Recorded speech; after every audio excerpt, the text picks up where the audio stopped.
So today I have 2 sewing makes for you, so let's get started.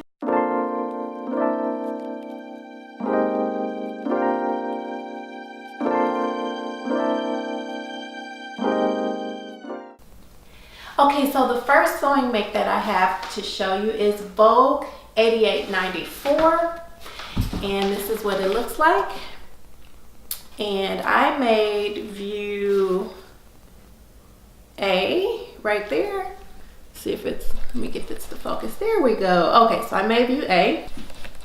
Okay, so this is the dress, and I purchased this fabric from Hobby Lobby. It feels like some type of cotton blend, and it has little dots in it, little white dots in the fabric, and it is a low cut in the front. It's kind of like a low V, somewhat low. Let me see what else. It was supposed to have a zipper in the back, but when I was making it, I slipped it over my head and it went on okay. But then, and when I was wearing it in the pictures that I'm going to show you, or the video clip that I'm going to show you, when I got ready to come home and take it off, I had to shimmy out of the dress. So I was thinking, oh my goodness, I probably should have put the zipper in. So if you ever decide to make this, I think the zipper is a good idea. I was able to get out of it, but it wasn't necessarily easy to do. So yeah, that's pretty much it. Like I said, it's a handkerchief hem dress, and I do like it. And that's pretty much it. So I will show you what it looks like on.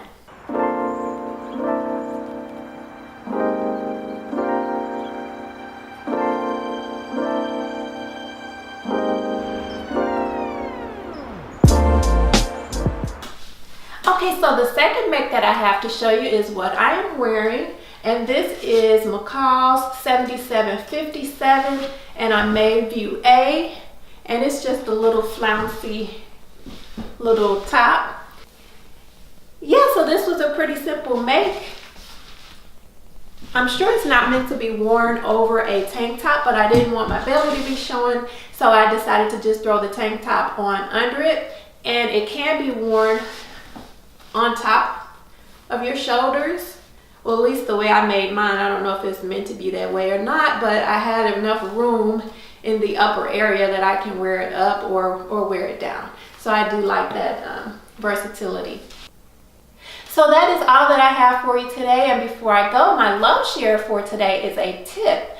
So if you have an Apple product like an iPhone or iPad or something like that, if you go to the calculator app and say, for example, you're putting in some numbers and you make a mistake. So you put in, so say you're putting in 7, 8, 9, and you make a mistake and you're like, oh my gosh, I meant to put 7, 8, 3 or something. All you have to do is swipe left and it will delete the last number that is on the far right. So then you could just type in the number that you meant to put in and just keep going with your calculation.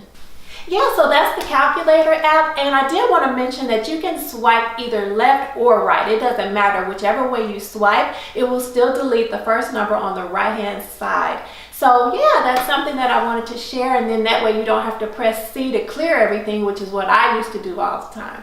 So yeah, that is it, and once again I want to thank you all so very much for watching, and I will see you next time.